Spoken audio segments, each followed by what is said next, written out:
Alternative Dig Talk. Real issues, real talk.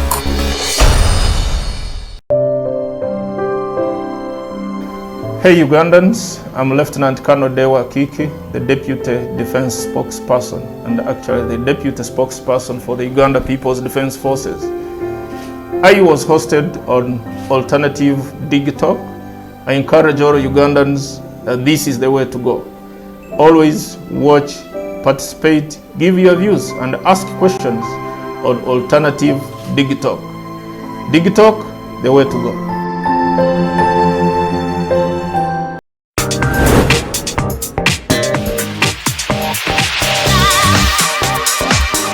Beautiful people, you're welcome to the Snap Talk with your girl Teddy Teangel every Saturday right from 6 to 7. It is your responsibility omwana wo kubeera mu nyumba nga teyasuze bweru mbo bamubanja rent.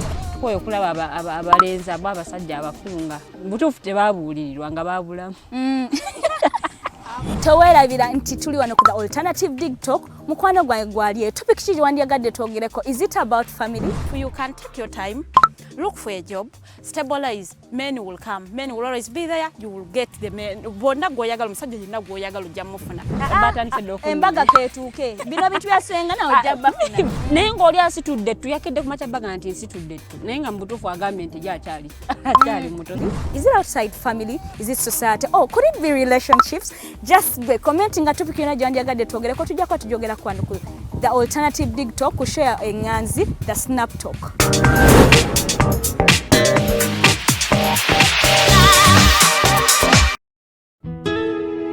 Omusajja bulijjo muwa ssente mu kibanja mpola ng'asonda poloti ennungi naye ngenza okutuuka nga woofiisi bulijjo wenteeka ssente baavaawo nadda essimu tebazikwata kyokka nga n'ebyentambula byakaweeredde biseera bya kovidi yenga ndabye gwe baakubye naye lwaki weesiga abafere lwaki tewanneebuuzaako ne nkulagirira ba praise nze be bannyamba nze njokke Praise Property Consultants Uganda Limited bagula n'okutunda ettaka kosa n'amayumba bapunta ettaka ne bakwanguyiza okufuna ekyapa bazimba amayumba kosa n'okuba plan ne architectural design balina ploti enteeketeeke wonna w'ogyetaaze ate ku byapa ebya private Miloland n'ebibanja ku ttaka lya Kabaka era bakkiriza ekibanja mpola basange Wandegeya mu katale ka KCCA Southern Wing leve y'okusatu lumu 128 oba ku ssimu 0706 147 06 ne 0783 821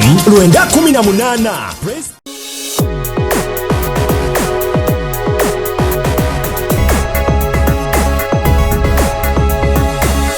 The Alternative Dig Talk. Real issues, real talk.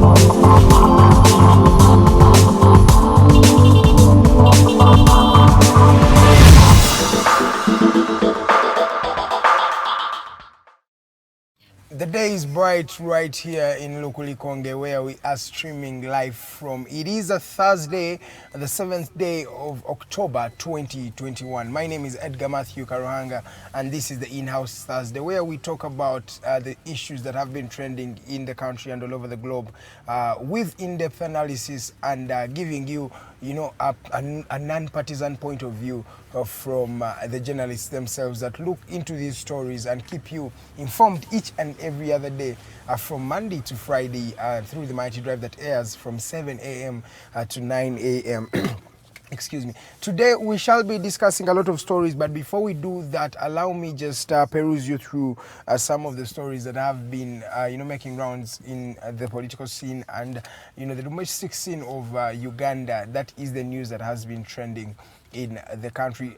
I'll later on be joined by Tulyahabwe, who is an environmentalist, and he's going to be talking to us about everything environment, what is happening in the environment, the biodiversity framework that was launched. We shall talk about that maybe, and it will be him that will be cruising us. And later on in the second hour, we shall be having Lilian Luwedde, who will be joining me right here on set so that we can discuss the most trending.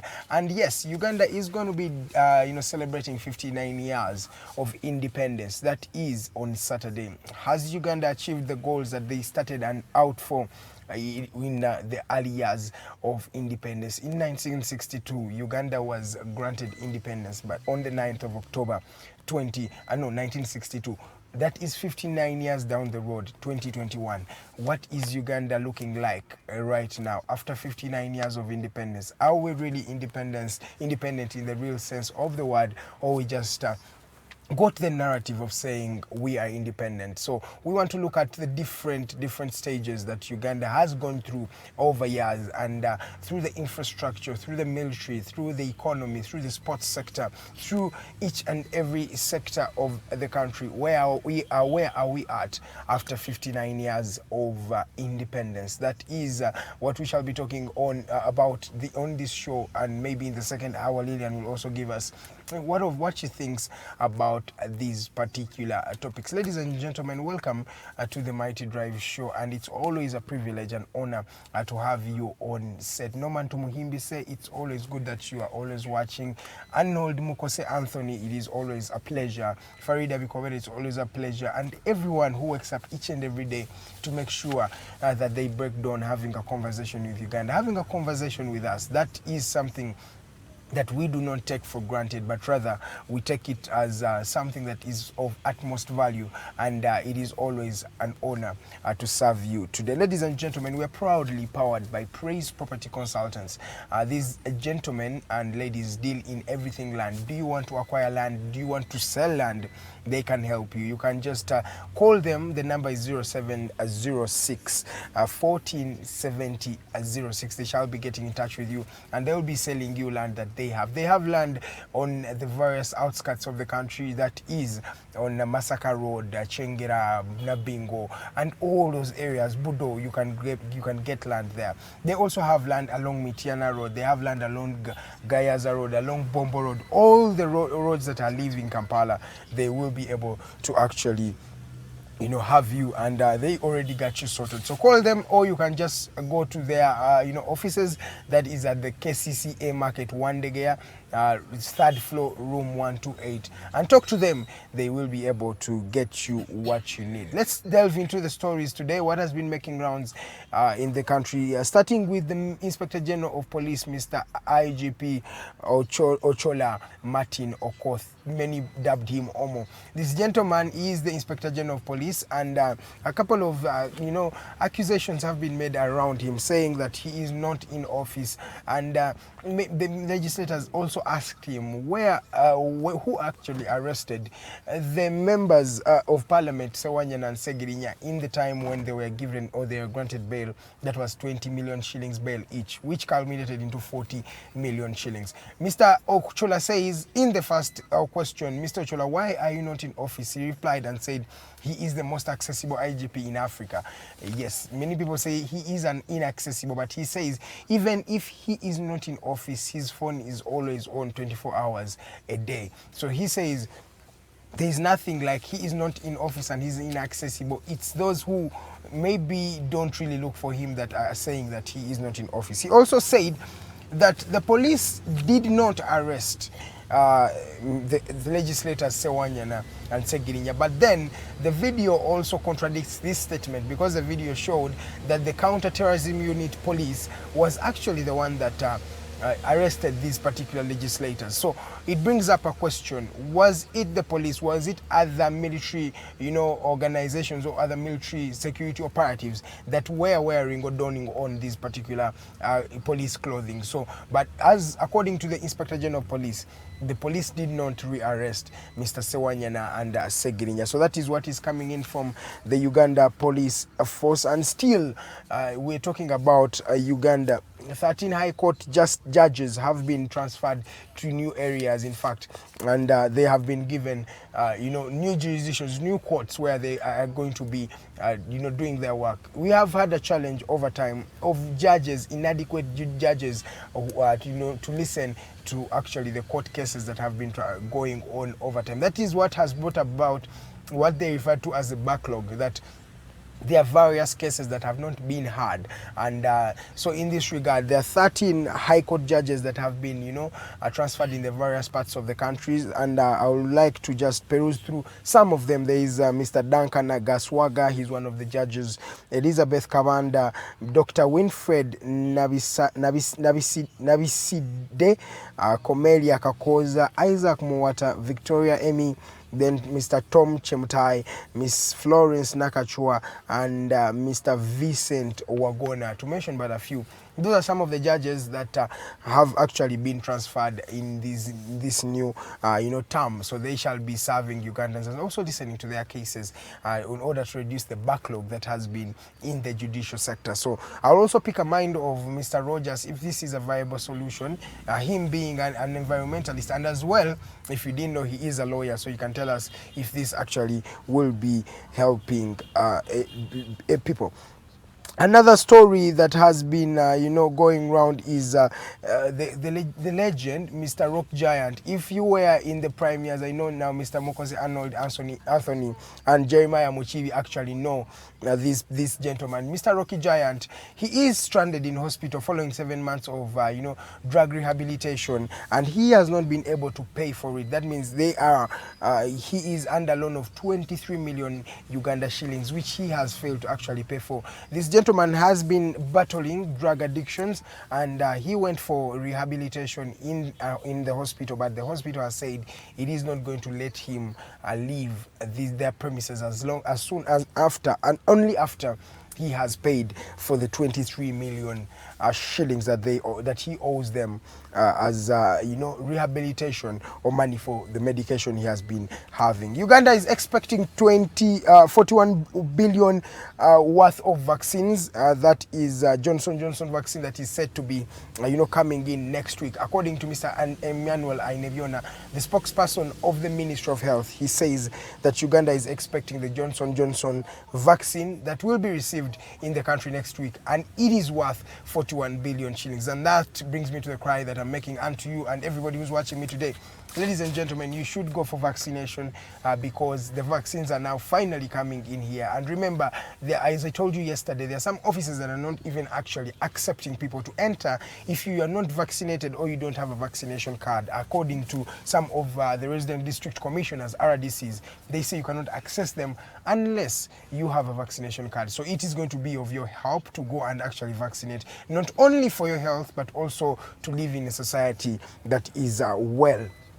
And let's go to Parliament. The opposition that had stormed out of Parliament earlier last week have now resumed their duties and have gone back to Parliament. And the Speaker of Parliament, Mr. Jacob Olanya, welcomed them with open arms and said that they are welcome to come back and also talk about the things that have been going on in, the things that were challenging them. And these legislators had boycotted the parliamentary sittings following the arrest or the re-arrest of Mr. Sewanyana and Segirinya, and they were saying this arrest was not constitutional. Remember, the constitution mandates that when you're going to arrest a member of parliament, it is okay to first maybe talk to the Speaker of Parliament and tell the Speaker of Parliament why you're actually arresting this legislator and the charges and the cases that you have put against him. They did this in the first place when they were arresting Mr. Sewanyana and Segirinya. They sanctioned, they petitioned Parliament and told them that, you know what,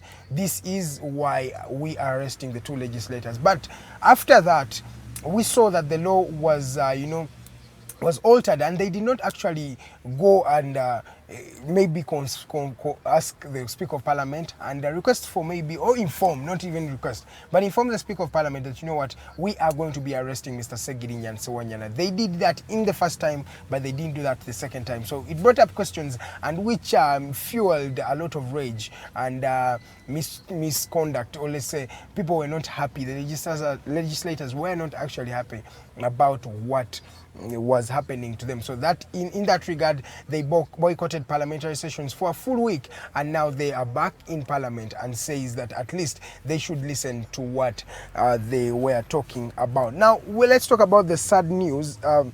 A gentleman called Ibrahim Shakul Abdu, 67 years old, defiled his 15-year-old daughter, and in fact he has been locking her and her brother in a house and treating them in what you may say is not a very good is not a very good condition. He has been keeping them inside the home, and he has been using them, and which really brought about some bizarre effects. Now the daughter, she is 15 years, as I've told you, and she's already pregnant for the father, and that is total incest. So this was not far away. It was in Tinda village right here in Kampala, and the gentleman, Mr. Ibrahim Shakul Abdul, has already been arrested, and he will be facing the court of law to see what exactly transpired and why is he actually doing things like this. It's things like this that you do not expect in society, in a civilized society, but it is so unfortunate that they are happening, and at the end of the day, it is what it is. And there has been a lot of talk of Mr. Odrek Ruabogo. Mr. Odrek Ruabogo is the in-law to the president. He is the husband to Miss Patience Ruabogo, and she is the daughter to the president of the Republic of Uganda. And many people and many, let me say, Odrek diehards have been saying that Mr. Odrek should come as president and should be the successor of Mr. Yoweri Kaguta Tibuhaburwa Museveni come 2026. And as we have been talking about this, and I think they talked about this in the Voltage show, they said, you know what, why there's a succession plan that is happening now, and the succession plan has a couple of people. We had that there is Muhozi, then we had there is the gentleman Salim Saleh Caleb Akandwanaho. There is Mr. Odrek Ruabogo, and there has been a talk who is going to be replacing the president of Uganda in 2026. That means there may be a ray of hope that Mr. Museveni may not return on the ballot paper come 2026. But Africa is Africa. You only see these things, or you only confirm after you see with your eyes the ballot paper in 2026.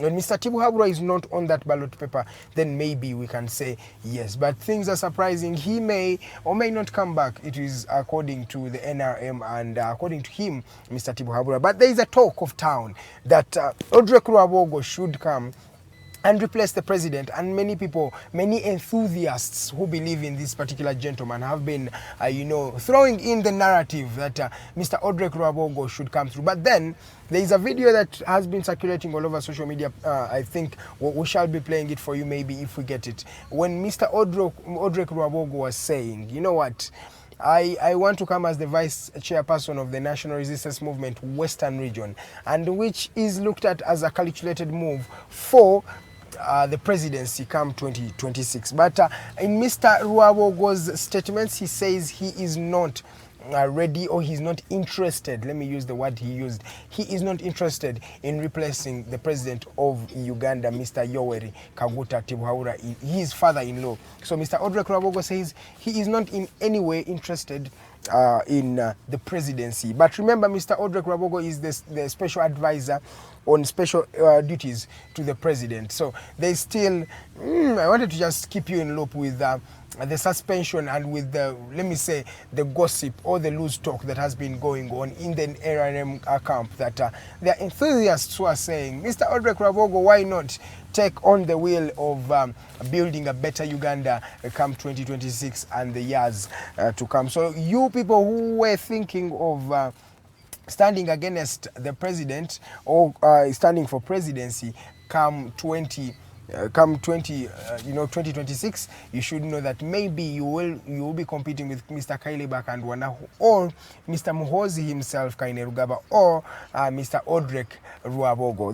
That is the news in town. And as I come to the end of the mighty news updates, let's talk about Miss Desire Luzinda. She is late, Desire Luzinda, a lady that was murdered back then in 2015, on the 7th of July 2015. Miss Desire Mirembe was murdered, and up to now the case had not been heard. Remember, in 2016 they arrested a suspected killer who actually confessed to murdering this particular individual, and they had arrested him. He was called Mathew Kirabo, yes. So after arresting him, they granted him bail in 2016. The same things that the president was talking about.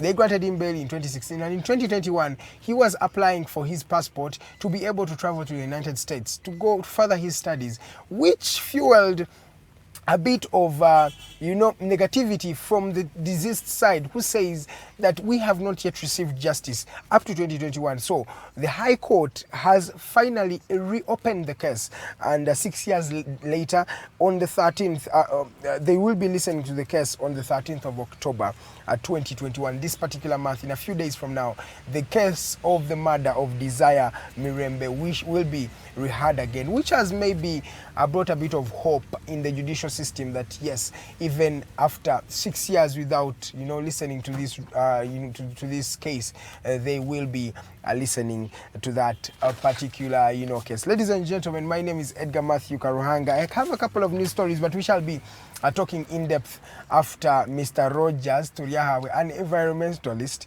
who is going to be telling us what is happening in the world of environment, and I hope he's going to give us realistic expectations because we have one Dr. Kasenene who sometimes gives us health expectations that we also find and Rogers, I was listening to a comment on Twitter where one was saying, when you go to a party for Dr. Kasenene, don't expect water, don't expect yogurt, don't expect chicken, don't expect chapat, don't expect anything. What you should expect is water and deep breaths. What should we expect from Rogers Tulyahabwe, an environmentalist? Are you giving us a realistic point of view, or let's go for Dr. Kasenene's technique as well? Good morning. Good morning, Edgar, Mathew, and good morning, Uganda. First of all, long breath is very important. And water. Same for water. But it's a part of kind. You should have soda. But Dr. Kasenene criticizes everything, no soda. Man shall not live on long breath. So, Kasenene, but I actually support Kasenene because majority of what he says is environment friendly. Yeah, it's environmental friendly. It's environmental friendly. Taking water and so taking deep breaths. There's no, what is it called? Food waste? Yes, there is no food waste. There's no food waste. But there is practically no eating as well. There is eating. Okay, there's water is left, they say. So take water and the long breath, hold it, and then that goes. Take it away, Mr. Rogers, the environmentalist. Very good morning, Uganda. My name is Rogers Tulyahabwe, and here we are for yet another day. We are talking environment, and particularly today we want to look about biodiversity and conservation, to be specific. So biodiversity in a short sense, I should say, is just a term that means all life on earth. That includes the living organisms, those small in the soil that you can't see with your naked eyes, those that are living in the air, the atmosphere, plants and animals, and human beings are part of the ecosystem. So technically biodiversity is on a whole ecosystem as a collective. So biodiversity, I wanted to first get you a few of the statistics, especially in regards to animals and the number that we have, because we have seen a number of them that are going extinct. Yesterday I was seeing a video of some kind, it's a form of fish, I think it's called angel fish, something angel like that. It's like in a form of, you see the images of an angel. It swims, but it's in is it called a White Sea? Somewhere in, I think, Russia. Those are going extinct. Actually, I think they're extinct. They're like a very, very few. And majority of us, I believe even 90% of the global population doesn't know that animal actually existed. But we have lost a number of them, and that has a problem, because the more biodiversity we have, the more life gets easier on Earth, including ourselves. I wanted to read you a few statistics. We have, for example, right now we have lost about 65% of all lion population in Africa, only in Africa, because that is the area that has majority lions in the whole world. Africa, I think, has the majority. But as we speak, we have lost 65% of them. And it means, because you see, in the food web, we usually talk about food security. And one day I'll come here and tell you all about, food security. These things contribute in one way or another to the food security. For example, the microorganisms, those small insects in the soil, have a contribution they make to the food web. the food you grow, the nutrients they need are sometimes provided by those small organisms in the soil. So when you waste, for example, those who are doing industrial agriculture that you want a very high production, they use fertilizers and all that, but those fertilizers usually have toxins, and toxins waste or kill those organisms that are in the soil, and that means the whole nature, the composition of nature and the growth is being affected. And that means you might have a good production right now, but you won't consistently have the same production because soil will have lost its nutrients that it needs to survive and to stand on its own. And in the long run, it affects you because if you cannot have enough food in future, it means you're going to face hunger. That affects the food security that we so much need. So it's a collective. I talked about a lion, which we have lost. We have lost about 65% of right now. Flying insects are reduced by 75 in Europe. And you know, flying insects, I think, includes like bees and stuff like that. But you also know that bees and the whole science about manual pollination and stuff like that, I'm not so much of a scientist, but you know they have a contribution they make also. Because majority of them also contribute to the food that we have. And in one way or another, their existence also informs the quality of food and the quality of maybe air and all that. And sometimes, of course, we can't determine exactly, because majority of us are not scientists. We will stand and say, but what do I need, for example, with a butterfly? You don't know, but a butterfly is a part of the ecosystem, and the ecosystem is living on each other. It's like dependent on another. We are animal. We also as much animals as insects are. So we need them. They need us. We live together. For example, you see that, for example, the fish folk communities, they do fishing and all that. But when you overdo it, there's a way that that also affects the nature. And for example, we have those who fish like in large quantities. In their fishing, usually the practices affects the coral reefs. There's that I don't know how they call it at the bottom of the ocean or seas or lakes at the bottom. There's that whole nature that grows under there. When that thing is affected, first of all, it affects water security, because that is what holds water for some reason. And then the animals that animals that live in the ocean and the water also get affected, because these are their habitats. They live there, they produce from there. So if that place is probably not around, they won't survive, they won't produce just as much. So we need those animals. There's a bluefin tuna in the Pacific Ocean has reduced by 95%. You know, 95%, it means technically they have gone extinct. For one, I have never seen a bluefin tuna, and so I believe, do you? A few people know that. But why? Because it has been killed, and in majority of our activities we have lost a number of it. So biodiversity is essential for sustainability of all of us, and we have to coexist. The nature we depend on just as much as those animals, and those animals form part of nature just as much as we do. So we need it. It provides a number of services and goods that we depend on. So their existence is just as much important for our existence. So if we want to have all of them removed, in future, obviously, we want to be surviving alone, and that is the problem. For example, we have lost, over the 50 years, humans have now wiped out 60% of all animal population. Like, all animal population, 60%. So we have 40 left. You might see this as too much. You're seeing the animals that we have and all that, and you think it's too much, but that's just 40% of them. So you can imagine what would happen if we had all the 100%. We would probably be living in that utopia where you live with animals and you find you're sleeping in the same house with a lion or a buffalo. That is a world, everyone. It's a paradise, if I should say. So we have lost a number of that, and you can imagine what will happen in time to come. The biodiversity is important, and we have to keep it safe, because it gives us everything we need for free. The land, for example, you don't give it anything, but it gives us food that we eat. And we are now doing mining and destroying the land and everything, but it also impacts us the more. And you see, if you're trying to put a price to what nature gives us, for example, in a year, it is estimated to give us about $125 trillion every year. that is more than two-thirds of the global GDP, because the global GDP is at 75%. I mean 75 trillion. $75 trillion, that is a global GDP in a year. Nature gives us services that amount to 125 trillion.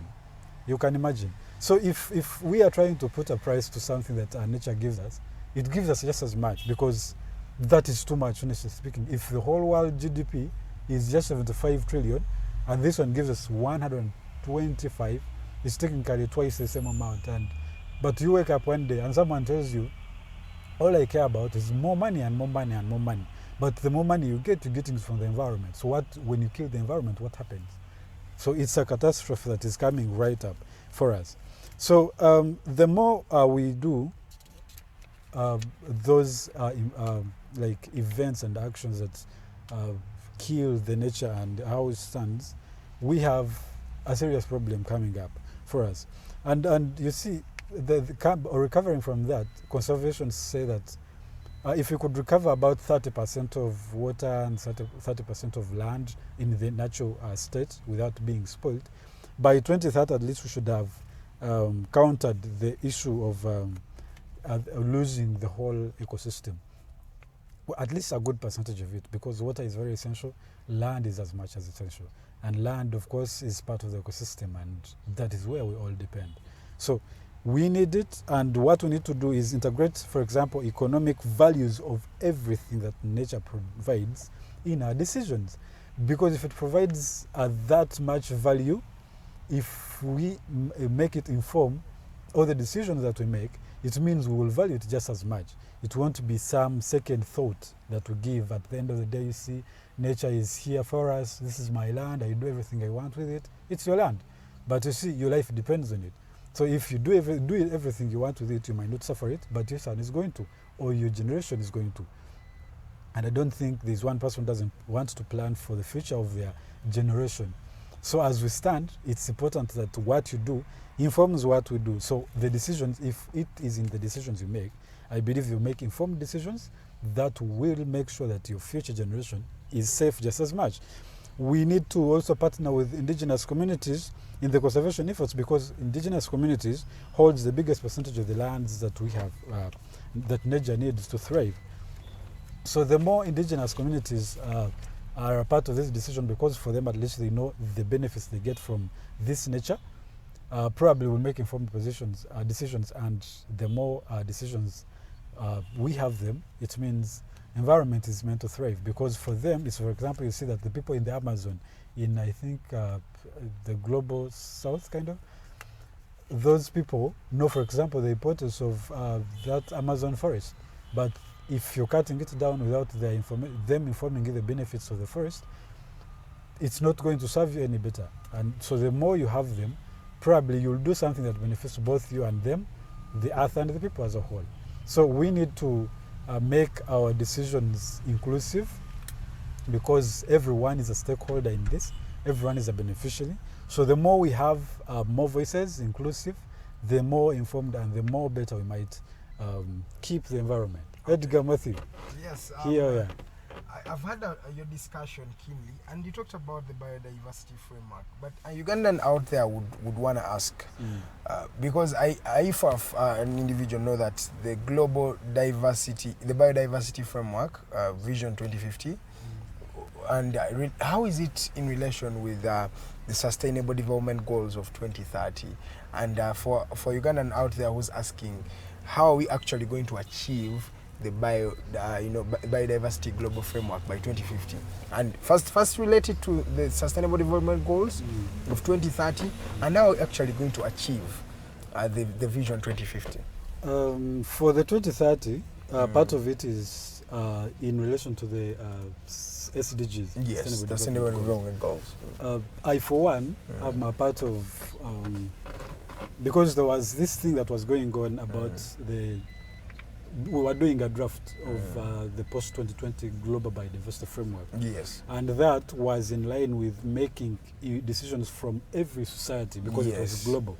So I and a few everyone okay, what you're trying to mean is that everyone is a stakeholder. Is a stakeholder in the biodiversity. And so the whole goal for 2050 is living in harmony with nature. Yes. So the frameworks like that, they are sustainable development goals, informed the zero protocols, the Nagoyas, I've talked about that, the UNFCCC. It informs the decisions they make, and the rules they make informs the whole target of living in harmony with nature by 2050. Yes. So the SDGs is a collective, and from the SDGs is where we make these other protocols, the other frameworks that informs the decisions we make at the national level, at the regional level, continental, and then global. Global level, yes. And as you know, biodiversity is not something that is location specific. It's a whole okay, what you're trying to say is that the Sustainable Development Goals are laying a platform for the biodiversity framework of 2050, the one of living, the goal of living in harmony with nature. Exactly. So the sustainable goals is like a springboard to achieve the 2050 biodiversity framework. Because if you see other sustainable development goals, majority of them look at, for example, us in the environmental field will look at goal 13, which is climate action. But it has sustainable consumption and production, which is now going to the economics. That is the other goal. Like, it's just a multitude. It's inclusive. And goal 17 is about partnership for the goals. So all these goals, it like every other law or rule that they want to make that has to be global and that has to inform the environment, to be specific, is based on the goals.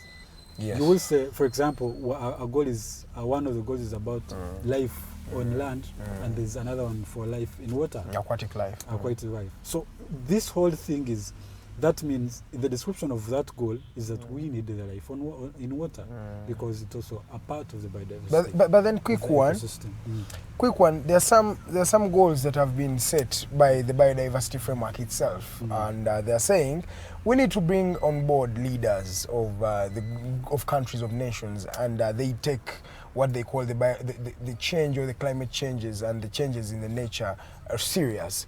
And through that, they are looking at maybe collecting funding for this cause. And other goals, because there are various goals, I cannot name them here. But the thing is, do you think we are ready, or all global nations are ready to adapt the biodiversity framework? It looks like it's something that is being imposed by the superiors, and rather not something that people are volunteering to actually join. Maybe it's a good campaign, but it feels like some nations are more of forced than rather induced to join them. But you see, there's this thing of you see, there's what we call state sovereignty. So no one can force anyone to do something. Yes. But there has also been a campaign for climate finance, to be specific. Yes, definitely. Climate finance is in the context that the global north, because they are the biggest emitters of greenhouse gases, should contribute. They're the ones who are, where people will understand, they're the ones that are spoiling the environment more than others. More than others, yes, thank you. And by the way, to mention, a few episodes before, I talked about the appropriation of resources there. So it means it's double jeopardy. We have here the problem of the lack of those resources that they take, then we suffer the after effect of their industrialization. Definitely. So that is why they say climate financing should begin from the global north. That they give the biggest percentage. If it's 100%, they should be giving about 50, 60 at 60 most, in fact, because they have the biggest resources and they are the biggest emitters.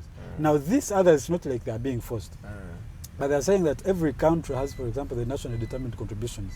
Now nationally determined contributions sets the plan and the strategy for a national. You have the resources you can make. You have a certain percentage. You say that if, for example, I'm going to receive some funding, climate financing from a global north, I should be receiving, if I'm receiving 60% of what I need, I should be able to contribute 40%. Okay. It's not that they are imposing on us, it's that in the part of the process, because you know how you're going to utilize the resources you need, you should have the plan, and the plan should be that you have a starting point. You have a capital, and then we are adding on that one as much as they're adding more. Of course, they haven't given us the biggest percentage that as the emitters, the biggest emitters, but it should be a collective work. it's like me borrowing money. You can't borrow money without something in place.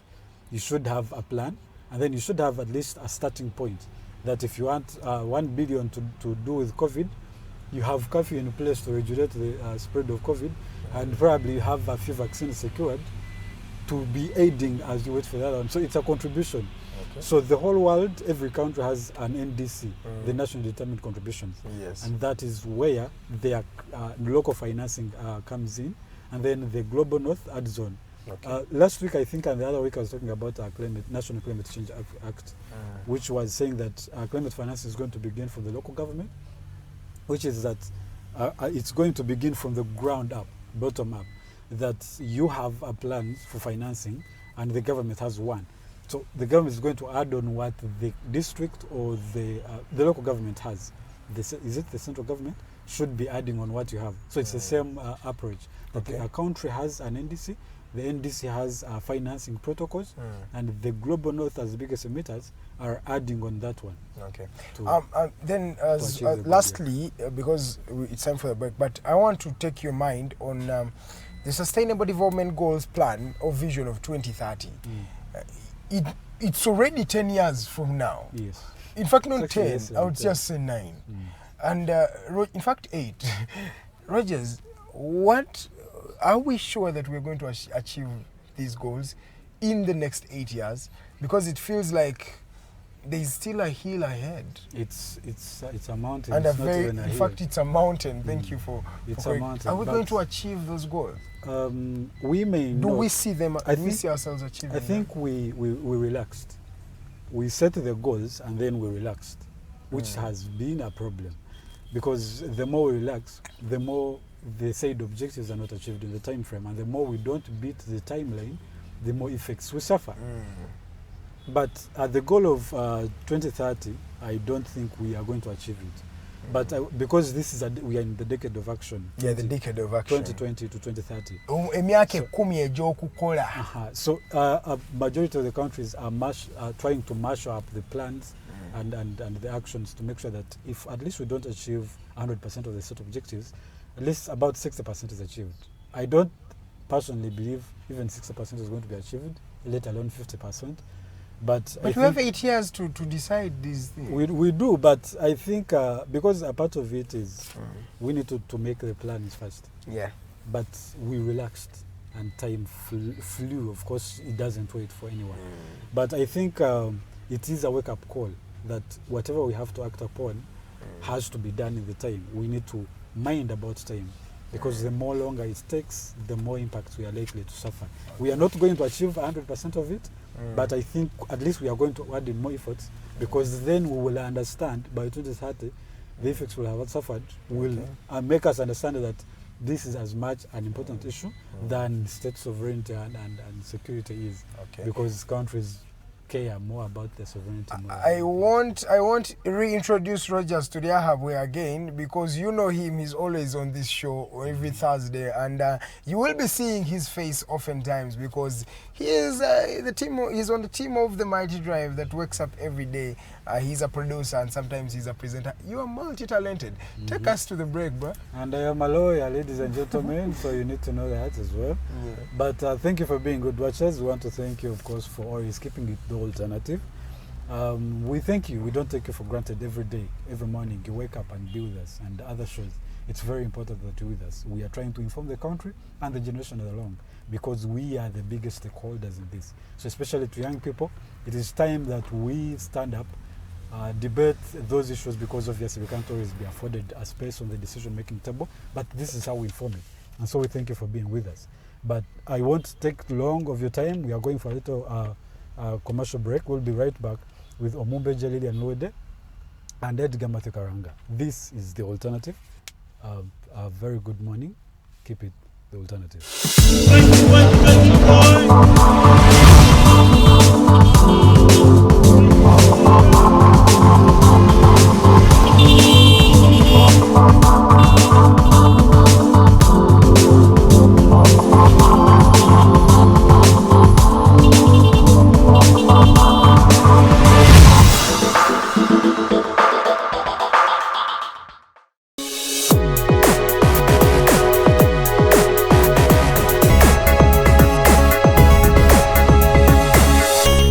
Alternative Dig Talk. Real issues, real talk.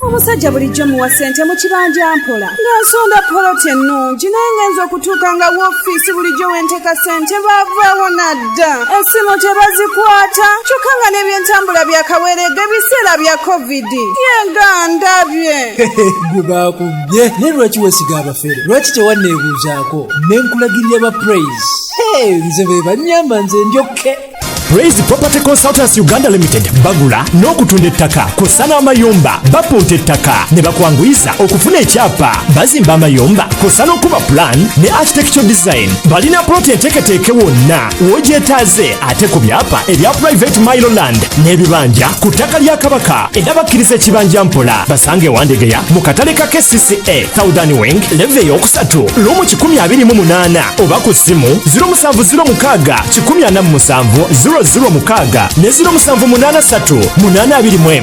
918.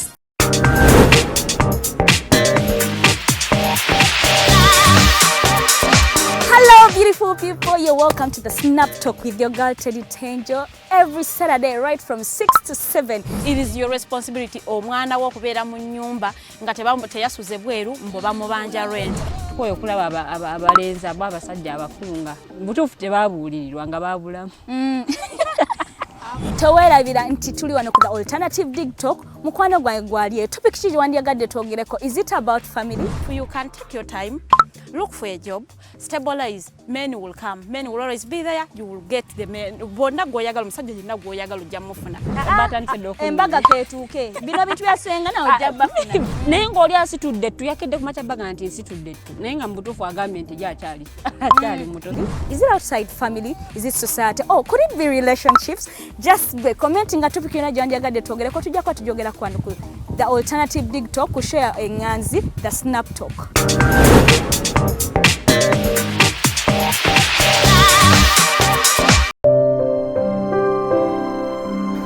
Hey Ugandans, I'm Lieutenant Colonel Dewa Kiki, the Deputy Defense Spokesperson and actually the Deputy Spokesperson for the Uganda People's Defense Forces. I was hosted on Alternative Dig Talk. I encourage all Ugandans that this is the way to go. Always watch, participate, give your views and ask questions on Alternative Dig Talk. Dig Talk, the way to go.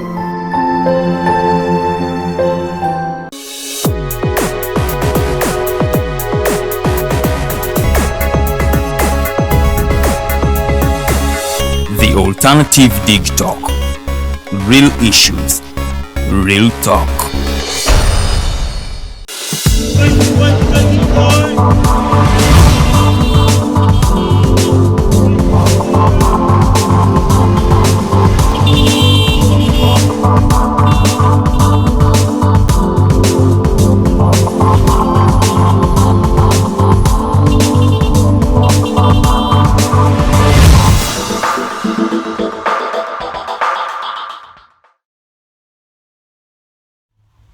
Eddakiika ziri 3 zezakayita ku ssaawa 2 ez'amakya g'olunaku olwaleero lunaku lwakuna obudde bukedde bulungi nnyo so gwe wenna akyali ewaka nkutegeeza nti sambya ate osobola okuba nga weeyuna wonna w'okolera oba wonna w'okakalabiza emirimu gyo okusobola okulaba nti ate naawe wuyiiya ekyo ekigulira Magala Eddiba. Amannya nze Mumbejja Luwedde Lilian era nga mbaaniriza ku Mighty Drive olwaleero nkujjukiza nti in-house Thursday ate ebeera weeri nnyo era nga tufuna ebyenjawulo mu programu eno tubeera ne Mighty Global News Updates omwami Edgar Mathew Karuhanga abaawo nnyo nga zituwa ne tufuna fashion tips okuva mukyala Teangel Teddy ne tufuna environmental tips ate naffe bannamawulire ne tukomawo ate ne twongera okuba nga tuttaanya ku ebyo ebibadde bigenda mu maaso mu ggwanga era nga n'olwaleero tugenda kuba nga ate twogera ku bintu bingi nnyo era nga emu ku nsonga kwe kuba nti Uganda egenda kubanga ejjaguza emyaka 59 bukyanga efuna bwetwaze okuva mu mikono egy'abazungu. Ndibone Edgar Mathew Karuhanga n'ebirala bingi bye tugenda okubanga ate twogerako so gwe alina ekibuuzo oba ate kyowabula egenda butereevu ku Facebook page yaffe The Alternative Uganda, kiteekeyo mu comment section ate okijja kubanga munanga ate kisomebwa ku YouTube kwe tuli nnyo The Alternative Uganda, ku Instagram The Alternative Uganda, ate nga ku Twitter tuli The Alternative Uganda. Gyemikutu gyokka kwosobola okubanga ate otufuna goba tatunoonyeza ku TV za bulijjo munange tetuliyo. Emikutu gye nkusomedde oba gye nkubuulidde gyemikutu kwosobola okubanga ate otufuna. Musawo yaffe nno ey'okubiri osobola okubanga ate era naawe okuba mu studios butereevu era nga studio line ziri 0789017145 oba 0759132310 zinamba ate zosobola okubanga okubako naawe noba kitundutundu ku program eno eya Mighty Drive. Nkutegeeza gwe ayagala ebyokwewunda by'abakyala, necklaces, earrings, bukomo n'ebirala bingi nnyo osobola okubanga ate otukirira Nature's Jewelry ku nnamba y'essimu eri 0751963993 0751963993 ofune necklaces ennungi nga bw'olaba ate gye nnyambadde mu bulago olwaleero. Edgar Mathew Karuhanga wasuze otya ssebo? Nasuze bulungi era kyasanya okubeera nga neegatiddwako gwe era tunnyonnyole Uganda ebintu bingi ebigenda mu maaso mu ggwanga lyabwe twafuule uninformed citizenry. Badde tebaagala kumanya anti kyobanga tuba tubafuula ba informed citizenry nti babe nga bamanyi because kati olaba abantu batutunula bo baba balowooza bo batusuubira okubanga tumanyi bye twogerako era bo tebatusuubiranga okubanga bo batusuubira okubanga omanyi kati Edgar bakusanga era nze tebali okusanga iwanyu mukwano gyange okukuba eyo omuli n'omukulu Steven ate yanyolaba ne Senson mulanyo sheno bakutandikirawo okubuulizawo sports Southampton yafunye mutendesi kinera era n'obadde tomanyi n'oba tomanyi olw'okubanga omanyi wowe kikwatanga tomanyi era nze mbonyi bankwata kati era ekibuuzo kyo bakimbuuza mazima ddala amma omutendesi wa Southampton wallahi nga sijjukira nga bakamuleeta in fact nga simumanyi ng'ekituufu simumanyi naye yo wamanyi omumanyi n'enswala ne bagamba simumanyi naye munaasonyiwa ne njagamba lage nti oluusi kale tubeera bannamawulire naye ate ne munnamawulire obeera ne beat oba obeera n'ekintu ky'okola nga ky'osinga okutegeera obulungi okusinga ku birala era ne mu beat eyo tekitegeeza nti oba obimanyi just gwe ky'oba obasingako nti you get out of your way to research and look for the facts n'olwokubawo amawulire nga gali credible so era buli kituleeta wano buli lunaku kwe kutegeeza bannayuganda ebifa gye batabadde ne tuba informing ne tubamanya kyobola kati ffe tulina okwetegeka okujja tunyumize bannayuganda emboozi. Edgar Mathew Karuhanga ku byayogedde sobola kubanga nnyongerezaako yadde n'ekimu naye kulikayo gye wabadde olunaku lw'ejjo ng'onoonya amawulire ng'ogasaka wano nawali nosobola okubanga ogatuwa olwaleero. Amawulire navuddeyo amawulire no mangi agabadde gatambula nga ba judges beeyongedde mu high court ekirungi ddala kubanga nabadde mbagamba amawulire wano nti ba judges baadde batono nnyo mu ggwanga lino nga emisango waliwo kyebayita backlog nti emisango gibadde gyeyongedde nga mingi nga judges abagiwuliriza baba batono kati nosanga ng'oli abadde awo kyobola bagamba kooti zitawaanya kyobola abantu abasinga tebatyagenda mu kooti nti ajja kugamba omusango gyaguwaaba leero naye justice oyinza n'obutagifuna oyinza okutuuka okufa nga togifunye kati ng'omusango gwe mbagambe guno ogw'omukyala Desire Mirembe Desire baamutta omwaka gwali gwa 2015 mu July batandise okuwulira omusango gwe mu 2021 in October okitegeera so 6 years down the road nga tebawulirizanga musango naye nga tekiri unique about this particular case nti omwami yali amuse yali yakkiriza dde omwami bamuta Mathew Kirabo yakkiriza n'agamba nze yatta omukyalo ono naye ate ekikwewunyisa mu 2016 ne bamuwa bail nadde bweru nali obutaala kati abadde addayo okukima passport nga agamba omanyi njagala kugenda bweru kusoma ereka bamugamba ate gwe ssebo olina omusango kati ate kyekyafuelinze debate n'abaana bannannyini mufu aba Desire family ya Desire negamba nipaka kati tufunanga justice bantu mwe tuli kuki high court kwe kuddamu negamba manyi katudde mutuwulire omusango guno so that is one of the many examples waliwo n'omusango omulala waliwo investigation endala gye bagenda launchinga today African Institute for Investigative Journalism ey'omwami Solomon Serwanja akola ne mukwano gwange Mr. Rahim Nwali atera nnyo olaba sheno bali investigating era delayed justice omwana yali defiled by his father tata we yamukwata naye okuva olwo paka ssaawa zino omwana yali waggaba singa saizi okukeke beach abamanyi eggaba eyo ng'omwana gy'abeera tata we yamukwata ne even after that time abadde takolanga ki tafunanga justice gye yandibadde afuna kikulaga ki justice system ebadde so slow naye nga tetogenda kiteeka nnyo ku balamuzi bokka ne judiciary yokka ne government ogikiteekako funding ebadde efunibwa judiciary ebadde ntono nnyo imagine bali badde executive efuna ssente nyingi legislature nefuna nyingi aba judges kiviridde kondoza n'obuli bwenguzi okubanga bweyonga era kyovola oli ayagala omusango gwe guyitewo gutambule of course abaako nekyawaayo omusango gwe ne gutambula era oba tolina kyowaayo teri omusango ogugenda kutambula ne musiga eddamuzi eryo lyennyini lyolaba kyovola libaddemu a lot of ebyo ebigambo bibadde byogerwa nnyo nga bagamba naye bannange justice system yo nga corruption nyingi n'omwami gy'oli muyita mwamuli alumu ng'akyabyogerako ebyo ngagamba bungi nnyo obaddemu era mwami Pius Bigirimana yazze n'atandika okuba ng'atereezaamu in fact waliwo ne newspaper emu eyafulumizza ekigenda maaso mu justice system nga bakulaga mu positions eziri mu justice system bantu bameka betwetaagamu bantu bameka betulina ngenda yitamu mangu olukwakwayo baluyita nga bakulaga kati wano bakulaga approved number abantu abalina obbeera approved number then abantu abalina obbeera mu currently filled posts then ne vacancies kati chief justice olina bbeera n'omu y'omulina bulungi currently filled principal judge olina deputy chief justice olina bbeera n'omu era omuyina principal judge olina kubeera n'omu era naye omuyina kati obuzibu bujja wano justices of supreme court balina kubeera 11 balina 10 wabulawo omu justices of court of appeal balina ba 15 bo bajjudde bali 15 judges of the high court balina beera 82 kuliko ba judges 5 mu 6 kubulayo ba judges nene nnyo okisege kati ba judges ba buli lunaku bano be bayise ba judges of the high court emisango gya nagomolayo giwulirwa balina kubeera ba judges constitution egamba balina beera ba judges 82 bali ba judges 5 mu 6 that means there is a deficit of 26 judges okiraba chief registrar ina kubeera omu ye waali registrars balina kubeera 9 waliwo 8 deputy registrars balina beera 7 waliwo bameka 17 there is a difference of 30 judges asatu bonna tebaliiwo bubeezi it's not even half tebatuukana mu kitundu you have to have deputy registrars 47 abatuulira mu kiwulire abatulaba baliwo 17 that means we deficit y'abantu yabaja deputy registrars 3 tebatuukana mu kitundu assistant registrars balina kubeera 32 waliwo bameka 8 okiraba olaba space eyo 24 people chief magistrates balina beera 10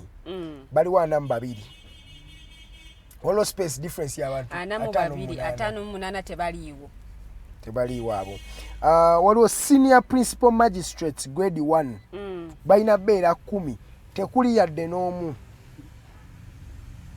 abampuliriza advertising ako kunoonya balamuzi bano nti oba bakunoonya nga bino nti bw'oba onoonya omulimu ba advertising bwe tuba tunoonya bakashiya ne tubafuna awo twetaaga Joel Muyita tumuleete wano ku driver asooka atunnyonnyole bino ebintu because you cannot tell me you need senior principal magistrates 10 naye toyinaako yadde n'omu 0 principal magistrates grade 1 oyetaaga 2 oyinaako omu kati omu yagenda okusolvinga emisango gyonna eginaabagizeewo 19 tewali senior magistrates grade 1 oyina wetaaga 3 oyinawo 3 you need 30 agabizaamu 3 bakola egyabali 10 kwegamba buli omu akola gyabali 10 that's the truth then magistrates aba grade 1 wetaaga magistrates 386 bali bameka oyina 186 that means ebibiri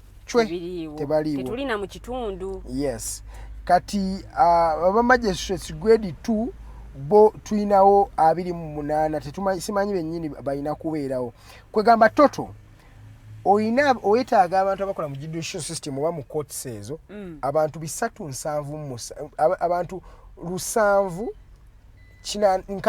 762 that's the total you need nayo inako 377 boyinako ku bantu 762 oyinako abantu 377. That means oyina half.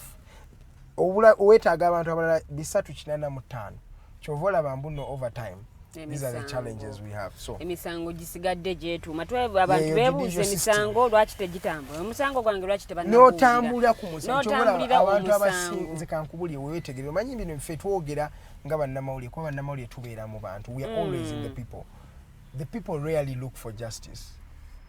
Era muntu ogenda ku police, just police yoka kiba kimususeeko nti bannange kisuseewo oba bamutwalako ttaka balitwala nagamba naye kangende ate bwe kigwa ku muntu wa wansi nga talina ssente bwe kigwa ku muntu wa wansi nga talina ssente of course omusango gwe bajja gudibaga bwe batyo oba gubule bugenda okuddayo nga fayiro tekyaliyo kubanga abalamuzi tebamala. Omulamuzi agenda okutuula mu kooti tajja kutuula kuva ku Monday paka ali mulamuzi omu waliwo woosomye ne Tulyahabwe ogamba nti aliyo balina kuba naye aliwo obwomu awulirize emisango abalamuzi abalala gye bayiwulidde nga yagiwuliriza. Tetunnatandika kuwuliriza police because police singa omanya nze nali nkubiddeko police n'omugamba naye nagamba ffe tetulina z'amafuta. I last had things like that in the era of the 1970s and the 1980s. Nti wagenda omwami Gordon wava muno mu katabo ke akugamba yagendanga okunoonya okugenda ku police nga bamaze okubba ebintu bye mu lutalo manyi Batanzania we bajja 79 nga bajjako batwala nnyo ebintu babba nnyo ebintu. They looted a lot of things that belong to Ugandans. So omwami ye yali mugagga by then agenda okugenda mu police nti omanyi mujje munyambeko munfunieko ebintu no nga ababibyo bamanyi abasinga bannamajja abalala ne bamwebbira kati nga mu police mujje munyambeko okugyayo ebintu byange kuba oli ekitanda kyange ekiraba wuyo yakisuulako neiba wange naye ekyo ebyensi ebyembi bisekerwa naye nga police emugamba ffe tetulina amafuta era bakuyambye okubanga tebakusse okitegeera. So tulimu eyo state nti no for you to get justice you have to demand for it nti wowe otegereza ne woba ogenze mu courts of law because kati waliwo abankuseera batagenda kusobola ki bannamateeka ne bakooti tagenda kusobola kufuna munnamateeka amuleete kati balo kye bayita abantu aba gavumenti abo babeera baba pro bono babayita batya abo ba lawyers abajja ne bakuwolereza ku government because government erina right ekuwolereza bajja kukola kye bayita plea bargain. Tebagenda kujja nti no bo bakuwolereza kumala budde bwawe bajja gamba ffe tukole plea bargain ajja kugenda meeting lawyer oli omulala dogo kugwe muze gwa bannamateeka abasinga naye olabya ddala mbuno bo kye bakikola mu bulungi ajja genda meeting munnamateeka oli amugambe kati no wali badde bamusiba emyaka emeka seetaano kati oteesaganye gwe bakusiba ebiri kigwe tawuliriza musango nti no ono yadde innocent akola kintu kukyejjako. So kyekiri mu judicial system ya Uganda abantu bakola bintu kola ki kubyejjako and if we are going to develop as a society we're not going to stay like that. We need to build to mold a future for our generation. Mistakes ezikoledde abazadde baffe ate tuzikola naffe because ate tuzikola naffe tuba tugenda ziwa n'abaana baffe.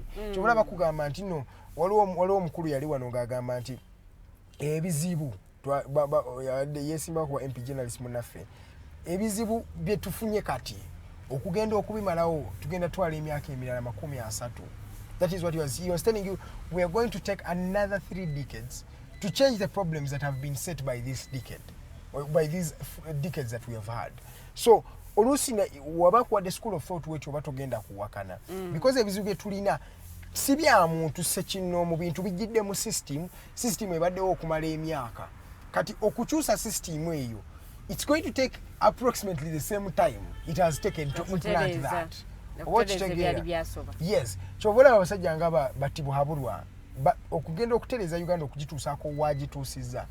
Era it has taken time because ebizibu naye bye yasangawo byali biki byali bingi okujja okureviving economy okugituusa bwetuuse wano naye bibadde bingi nnyo. So kyembadde ngenda tomorrow we shall be maybe doing a special report on just tugenda kola sports because ne sports teziri tuli mu international break. So twagala tusooke tunule Uganda gyenvudde mu myaka 59 gye tu celebratinga tuvuddewa, what are the milestones we've actually achieved over time? Because they are there. But then what are some of the failures that we have sustained and we have pulled from the generations we had, and they're coming now? Or if they're not coming now, they have started blossoming now again. The same challenges we had. There were arbitrary arrests. People were murdered. President Friday Luwedde. Nti abantu abattibwa by then bawera emitwalo 8. Nti wetutunulamu ne tuddayo abantu abattiddwa mu Uganda over time ekita abantu tekikomyewo. Imprisonments oba kikendedde oba nenga kyetulaba kyeyolese kikomyewo. Ebizibu ebyali mu generations ziri, they have bounced back. I don't know why that is. Wotunulira abakulembeze baffe ku mulundi guli baali batya baali beeyisa batya. The opposition yonga yo yali yeeyise etya baali kitole oba ebyaliwo oluli nti baali scattered buli omu ali agoba kite nakati byebiriwo. So those are the things we have to look at. Kati wetuba tutunya emintu nga justice systems zino ezaffe zetwogerako. Omuntu, you cannot have a half of what you are expected to, like kiringo gamumanyi twetaaga abantu zamu naye mu ebisatu mujja kikola like okutteko half. Then ebisatu ebyo biba bigenda kukola nnyo bimenyeke bituuke ekiseera nga nabo bakola kwejja kati oba tulina kikola kangende ntuulewo omusango ngusale siwuliriza bulungi njuyi zombi nti ono aleese sayidi ye nono aleese sayidi nenteeka ku mizaani ng'omulamuzi nempa ensala yange ng'ensala y'amazima yeeyo n'esi ya mbeera.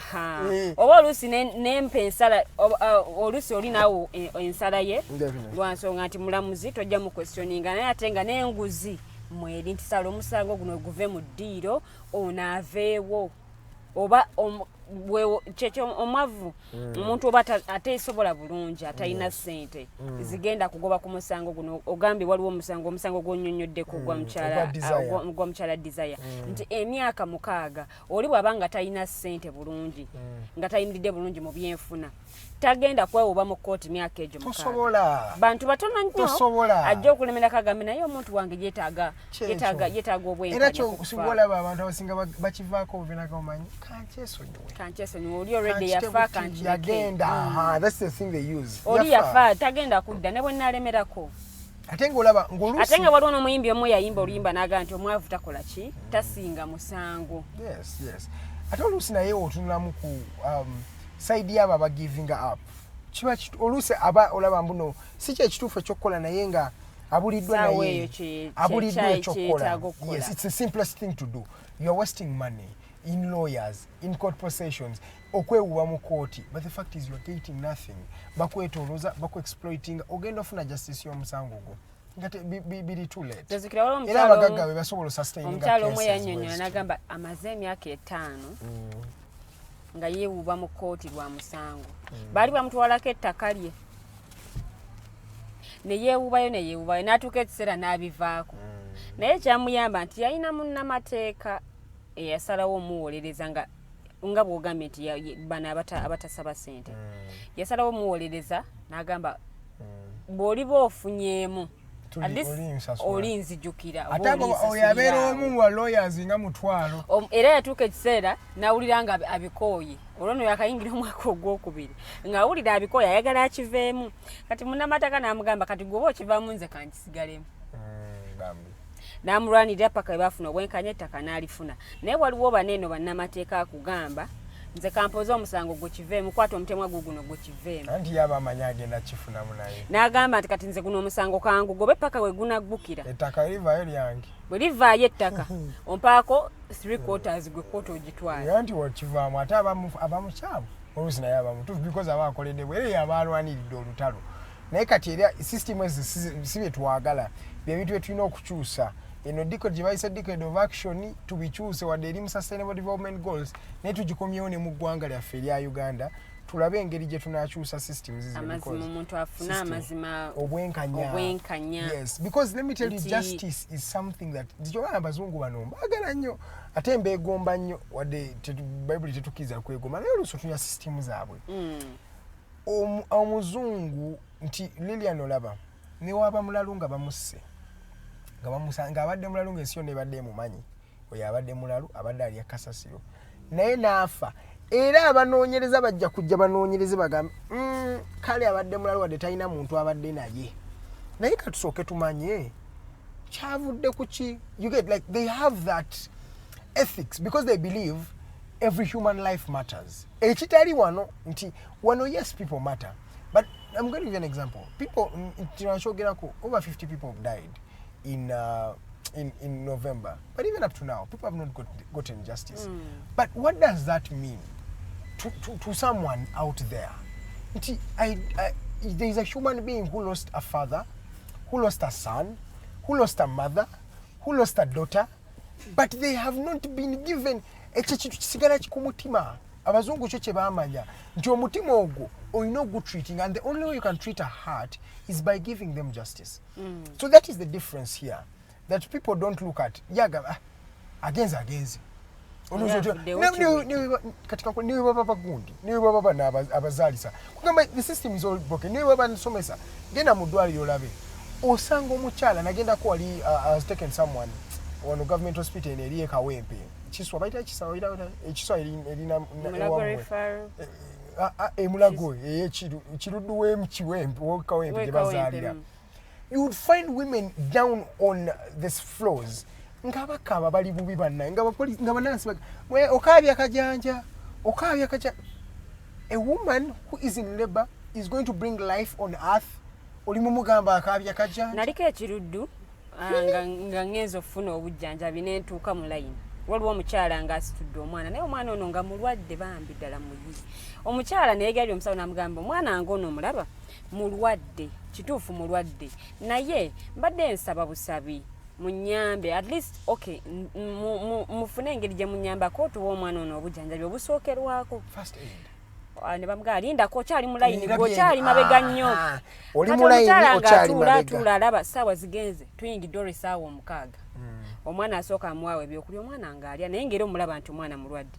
Ekyavamu omwana yatandika okwesika n'agwa wansi n'asooka alambala bulungi nnyo bw'ati. Kati walambala addusa anoonyeza omusawo omwami wali omwami yali ku reception awo n'amulingizaako bw'ati ng'amulaba n'amala ddamu n'atuula wansi. Omukyala bw'akuba enduulu yeetaza eddwaliro ayigenze n'agenze n'oyo yakwata omusawo ogwo n'amuwa kati bwe sigenda kutta jangu onnyambe.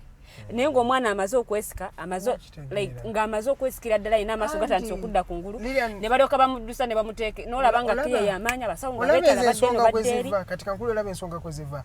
Ekisooka kale kyenagamba kiva ku system zaffe naye kati oluusi n'emitima nti naffe bannamawulire Raymond Mujuni yali ayogerako awo naffe ng'atunnyonnyolamu. Raymond n'akugamba nze yatuuka ng'omusayi tegukyamutiisa kuba agenze na reporting mu ntalo ya reporting wali Kasese genocide yaliyo nkutta abantu ekasese yaliwo bwati ng'alaba natuka n'akugamba okufa tekumwewuunyisa kati kyekimu kwaga amalwaliro obeera wali ye yalabyedde ebizibu ebyo bangi abasinga they don't have empathy. Gw'okaabya kyejo like she has seen it all naye nga tiyetasobola kweteeka mu magulu n'agamba banawe mumanyi kaneteeke ku bigere by'onoomu omukyala si yooli ono mwana we okitegeera ate omwana we amwetaaga katuyambe ono omwana because nabo bulamu ono omwana tomanyi kyagenda kufuuka nki oba president baki. So kyekyo oli n'alaba oli ng'ali mu kukaabira ku kabalaza wansi nga tali omubangi naye nga talina kyagamba kubanga yalaba atafuna na ssente ate ne ssente wadde ntono naye tekikyali kipya abalabye nnyo. So ebyo ebintu kasita tutabikyuse n'ogamba bino tuddeyo ku musingi bwe baali bakusomesa gwe ng'omusawo bakugamba ki olina kukola mulimu gwo ki. Abasawo bano nabo nga beemulugunya nti tumaze ebbanga tetusasula naffe tuyina families kati ne bannamawulire gye bali nga tebasasulwa nga tagenda nga oli abaana bemmanyi nga tafuna na facilitation pa story nga mwana bamugamba story bagenda kuwa 15,000 ne 15,000 ne batazimuwanga amaze ogenda mu field n'akola story. But before the money came n'omukulu ono kyayogeddeko ejjo lecturer nga tonafuna ssente wali tewalimu passion teyaliwo obuweereza wali obwetegekedde because nti bwe nali ngenda kukola ekintu kino nakikola nga nkyagala ebya ssente tebyalimu wadde waliwo ekiseera we kituuka nga kyekuttemu naye ate awo ekiseera we kyekwaddiramu when you are tested kati abantu kyenjagala bakimanye Lilian you are tested when you don't have anything. Kyoba bagamba omukyala ye alabwa kale ngotero nnyo gamba nkosa example zino naye era kanzikozese omukyala ayagala bbaawe testi y'omukyala ayagala omwami we era bwanga omwami we talina kyalina testi y'omusajja ayagala omukyala we erabibwa ng'afunye buli kimu so mu profession gy'olimu mu buweereza bw'olimu nze sagala nabiyita mirimu buno bwa buweereza mu buweereza bw'olimu bagenda kutestinga nga tolina okitegeera okulaba mbuno ono omutima gwe guli gutya nga kampuni eyabise ebizibu byeyongedde mu kampuni onaasigala oyimiridde ne kampuni eyo ate ne kampuni naakumba n'oganze kati wanaawannyo waawo nze wano sajja kubonaabona nze sajja kulabirira oba ne kampuni bajja gitestinga ng'efunye buli kimu enaabeera etya nga ebadde efunye everything they needed oba okitegeera kye ŋŋamba so bana abasawo mulekera olowooza mbuno muweereza bantu okay yes mubaweereza but at the end of the day you are serving a nation you are serving God mukyokola kyonna ababulika ninga oba oweereza mukama oba tolina ssente well and good weziba zizze wezo ntugenda kuleka mwana wooli akutuke ng'olaba oba omukazi afiire mu ssanya ng'olaba nga lwakuba ogamba tolina ssente wali wano akavuyo mu shift zinga zikyuka nze shift yange yaweddeko sisobola kukolako nawe oli nakuba bwe oyagala nkukoleko baako kyotoola nze nali ndabyeko omwami akutukira mu mikono gya mutabani we ekiruddwawo ebuzigaawo ng'akutukira mu mikono gya mutabani we mazima ddala nga buli omu ali mumuyizaako dokita awo saawa awo mu shift nga zikyuka n'essaawa ya lanchi omusawo agenda okulya lanchi n'amala essaawa 2 n'amala nakomawo n'akugamba kyobula mu Uganda gye tulimu kati Lilian kola ssente ali eyo atulaba kola ssente when you don't make money in this country you are doomed kola ssente zo at least kongo omanya wadde ebintu byabwe ko buli omu amanya amalwaliro gano gaabwerere naye gaabwerere naye ate ne ssente waliwo oluusi we zituuka sente ne zifuuka ati zetwazifuula katonda naye we in a capitalist world wawe zituuka nga sente tokyazeetaaga wojjukidde covid-19 omwami yayimirira ku kizimbe n'akasuka sente ngalaba azirina naye nga tezina kye zimuyambe ne Italy tebaziraba ku street za Italy nga zonna zi euros ziyise wali ku bbala tugende ku story endala tugendeko ku mwami eno yo ne yaffe bannamawulire tufaako naye for the first time bannamawulire baakwatibwa ebintu bye bagamba ebya free ono munnamawulire bannange bonna ne bastukiramu lero bannamawulire si buti basitukiddemu gwe bolowooza basitukiddemu baadde batono nti kati ngenda ku example waliwo bannamawulire nga bahabati we babakwata walaba ensi yonna ekye yaliko keizi we baamukutte ne banne abasinga baagumusalidde nti offensive communication fe bannamawulire manyi wetubyane kamera eyo bakayita katego kakubeeramu kati gwe obeera oli wano Edgar ne Lilian eri gwe you're not responsible for the words you say like okay you are responsible for the words you say but there is a prerogative you get or there is a comfort you get because kati gwe oli eno boyogerako bali eri tobalaba nako in fact kati nze saazi tetumanyi nani atulaba ani atali mutulaba oyinza osanga wali ali mukulaba wali atali mukulaba wali atakumanyi nga yakulabira eri kati akwitulina abantu abatulabira eri Antonde waliwo abantu abakulabira Embeera nga tobamanyi nabbamanyi naye nga ye Edgar akumanyi kati omwami Kayizi Semulondo Isaac Case ne munne bamuyita Mako n'omulala bamuyita Embeera ne Isima okuzaala ezo bayisima ye chi naye yali awo oyo blogger blogger boss manyina ye president wa blogger wa blogger olusi teyategeera mulimu gwabwe gwennyini gwe bakola what is to blog do they have professional ethics that govern them I don't know so Semulondo Isaac yagenda nayogera ku OSU ebigambo ebyestagenda nakwogera wano n'ebigambo bingi nnyo ebingi nnyo nze swana bisa mukama because ebisinga sibimanyiiko mayitire omwami Semulondo ng'alowooza ye ali above the law ate over the time Semulondo abadde ayogeranga ku bayimbi bano because he's an entertainment journalist esaagala bayita bano ba lugambo oba otumazeemu ya demeaning us as a profession tesobola kubeerawo nga tukeera kukola lugambo no I'm a journalist it's my job my job is to news report entertainment he's an entertainment journalist case Keizi yagenda nayogera ebigambo ku Esuna biki Esuna agamba manyi musajja gwe kankusibye kakola omuleero oyogedde ku bantu bangi leero nkusibye Keizi bamusiba asula bamuremandinga up to 15th. Fortunately 17th lero si 8th lero 7th bamutadde olunaku lw'eggulu bamuwadde bond ya milioni 10 cash bail ne ba Brian wako ne baani naye embeera Keizi gyabaddemu bamusazeeko enviiri musajja wattu. Of course mukomera kasito osula ebire ekire kisuka mu kimo oba olina okusalwako enviiri. Simanyi omukulu bamusazeeko enviiri. Omukulu yabadde ku mutimbagano gwonna bamukozeemu miimu bamusekeredde naye tusooke tutunuli tuve nga tetunatulira bya kumusala nviiri naye Lilian ebyamusibisa mu ndabayo kwanza endaba I'm going to be honest. Nobody deserves prison. But case was too much. Case was not asking questions. Takubuza kibuuzo. Case akuteekako kintu. Oba kitegeera? Lilian oyagala no twabalaba oyagala. Kati it's like you're guilty before proven innocent. Abadde asibako abantu ayadde ayogera nnyo omanyi twagala okukola amawulire. Which is so common ne bannamawulire bano ngaffe abakola professional journalism eno ya mainstream twagala nnyo okukola story naye tetwagala tetutunulira facts n'amazima twagala kiki ekigenda okusika abantu oba red paper egudde etuuse ne okutuuka ng'egenda kuggalawo why bagisibye nnyo bagitaddeko nnyo emisango esasudde sente nnyingi faida nakazi bagisasula milioni 4 mwezi just kuteeka mu it's called sensationalizing the story.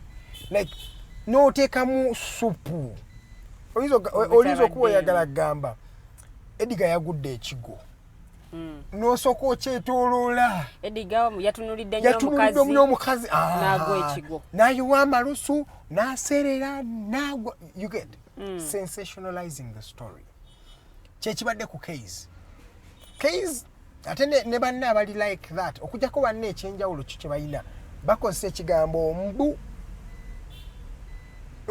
eteekawo assumption egamba nange sibikakasa nabiwulidde wempulidde mbu Edgar yagudde ng'akola ki ng'atutulidde omukyala naye Keizi taliiko kambu kakikubawo nga bwe kiri abayimbi bangi overtime ndoza ne video mwagiraba eya Bruno K ng'akomawo ng'agamba Bruno K ng'ayogera agamba Keizi bajja kusiba bagenda kusiba lwakwogera bitakola ki bitakwatagana kati mweyo time Keizi bamusibye enviiri basazeeko Keizi aswadde mu bantu okyogerako okiririani ffe nga bannamawulire bw'obanga okola omulimu gwo tetuganya okola mawulire ki okola entertainment okola investigative wonna wookolera olina okubaamu okumanya wa bw'olina okukoma rather nti bw'oba ogenda kukola stories zino tetuganye oyagala kumanyisa bantu naye ate ozireese otya ozireese mu ango ki ebiseera ebisinga okunoonyereza kuno kwokola eba nsonga nkulu nnyo kiswaza nnyo okujja n'owa amawulire naye ng'ate ensonga z'oyogerako tokoze kunoonyereza kumala nti oli ajja kukulaba agambe ate abantu kasita batandika okukubamu ebituli ebiseera ebisinga we wava obuzibu nti ajja kutunuulira stories zowa amawulire gowa naye kennyini akola okunoonyereza okukwe akomewo agambe wano gundi watulimbamu wano bwe wayogera ennamba bweti watulimba abantu abo bamanyi nnyo n'okusinga ate ggwe oluusi kyolowooza nti omanyi gwe obanga munnamawulire so tukozese kamera eno oba omuzindaalo guno gwe tukwata nga tugukozesa okukyusa obulamu bw'abantu so saate okubwonoona. Yes, ate camera teyerabira. The camera does not forget. Nti olaba video zino esobanyiza okufuluma nga Lilian ofuuse first lady wali ne ggwanga emyaka 2 mu maaso nebifuluma nga waloke wayogerako lumu tulaba video za Bobi Wine ezedda ebintu byakolanga nga akyali muvubuka nga talowooza nti alibeera nga ayagalako ku ntebe ennene ey'eggwanga lino kafuluma just chicho camera chekola. Camera records you. It keeps it documents history. So what are you documenting now? Ate kati abavubuka nze wembagambira sawa zino kati beera mugezi omuvubuka ku myaka gyaffe because kati emyaka gyaffe gye emyaka gy'obulamu emyaka gy'okucakala ntadde in quotes because for me I don't believe that, but there are people who believe when you are a youth right now it's a time to have your fun, to do everything crazy that you wanted to do, but there's a thin line. The things you are doing, won't they affect you maso ofuse brand ofuse ngoli muntu munene mu ggwanga lino kwanga amanyi buli omuntu amanya future. I never tell someone that you know what or notoli baboti. I don't say that. You don't know what the future holds. You don't know what the future holds for someone.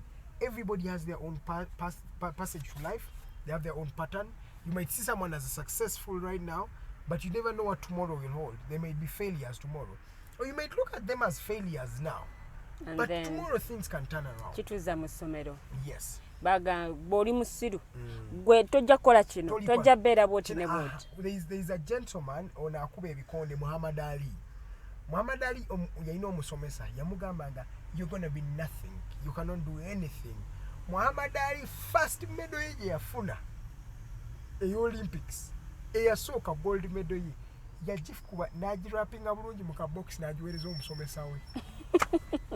Oyo yennyini era yagamba I did it on purpose. His first Olympics medal eya boxing gye yafuna Muhammad Ali yagikwata n'agiweereza oyo omusomesa. It's on record. Yagimuweza n'amugamba manyi wangamba sirituukawo kangikuweereze towuli abaana bagamba yawita ku musomesa n'amukuba amazzi mu motoka. It's the things we say. You never talk about someone's future. Never talk about their past because the past cannot be changed, right? But never talk about the future because the future can change. Who you look at as dumb, who you look at stupid as what, tomorrow will be someone different. Stand around. So Kakezi Isaac Semulondo oyize kasuubire wana avaayo omulimu gwaffe agenda guweesa ekitiibwa. Togenda kubanga oyogera ku bantu nga tukakasa bigambo byoyogera. Yogera ku muntu ng'okakasa byoyogerako nga oyina facts obanga oyina bwino ate oba tolumiriza muntu mubuuze because we are not the judge and the jury. Nze kati ama fact checker neze we fact checking ekintu sigenda kugamba mbomanyi COVID takola kino nze nkakasanga nze no. For me, I'm going to investigate as a fact checker. I'm going to show you how I've reached my investigation and later leave for you make the decision. I've brought you the facts. Nze nkugambye kakomera tawonya COVID-19 because specialist yakugamba kino nawe kiti bino byebibeera mu kakomera kino nawe kiti. So as a fact checker nze nkuwadde all the information you need. Edgar tweyongere tutunulireko mu dakiika zino esigaddeyo wawe tuvudde okuva wetwafuna obwetwaze tugenda ku celebrating emyaka 59 abakulembeze bakyuse ebbanga eryo sofa era tufunyeko abakulembeze okuva wetwafuna ameefuga netufuna omugenzi Edward Luwangula Muteesa netufunako Dr. Apollo Milton Obote ekyewunyisa bonna ku bano baafa Sekabaka Edward Muteesa netufunako Dr. Apollo Milton Obote netufunako Idamin Dada netufunako Godfrey Lukonga binayisa balule tutokero lutwa bonna okutuuka we tuli kati ewa General Yoweri Kaguta Tebuhabura Museveni. Yes. Tusenvudde tutambudde ebigere myaka 59. Definitely. Omuntu agamba mu Uganda tayina kyetuuseeko musekerera busekerezi gye bali bamanyi bangi babeerawo ne bakugamba tetulina kyetufunye njagala tukkiriziganye that Uganda eya mu 1962 si ye Uganda ya 2021. Kiki ekikyuseeko gwe nga gwe kyonnyonnyola kyembadde nzija nti weba owa feedback otandika na birungi ebirungi ebikyuseeko n'ebibi ebiganyo kyuka. Ekisooka lifespan y'omunnayuganda yeeyongedde. In the 1960s omunnayuganda baali babalanga ekinene nnyo asobola olivinga paka ku myaka 4. Lifespan yali ku 40 years. naye kati asukkawo yabeera ku 40 years because abaana baali bafa endwadde endwadde z'omu Africa ozimanyi teziggwayo baali bafa endwadde the 6 killer diseases. Yes, we had wars, civil wars, there was hunger, enjala, there was disease, ebintu byali bingi ebyali tebisobola kukkiriza muntu kutuuka ku myaka naye kati lifespan weba etuuse ku myaka nga 60 oba 65 because kati nawulidde mbwagala giteeka paka ku myaka 7 basically someone can live up to 70 years kikulaga there has been a bit of stability kibaddewo twagala twebaze abakulembeze aba government ekikyusi oluusi sagana kiwa government oluusi nze njagala kiwa it's just nature nti newe wali badde na president ki newe nali badde nze president era Uganda yali badde eri wano weti why because there are forces of technology there is just what they call evolution of life omuntu olina enkyukakyuka ebeerawo oba oyagala batuyagala basic health will come ebyo technology ajja kukula ate bw'anaakula gwe nga tokuze gwagenda yoluka as an outcast so lifespan yeeyongedde security abantu engeri gye baafangamu n'engeri entalo ezo ezaabeerangawo by then size ezikyaliwo kati yes we cannot say that we have absolute peace we are not in paradise but then the cases are not like they used to be so abantu tebafanga be baali bafa by then mu ntalo na biki so peace stability weri economic growth tulabye mu byenfuna tusenvudde inflation tuzirwanisiza a lot of things have changed olaba mbuno kale kavayo ka sente currency nayo yeeyongera kuwadde ate egenze n'enaabuuka ate ensimbi wano tugende mugina emyaka the last decade simbi zaffe zitandise okunaabuuka mu myaka ndooza 10 egisembe 15 naye nga generally hospitals infrastructure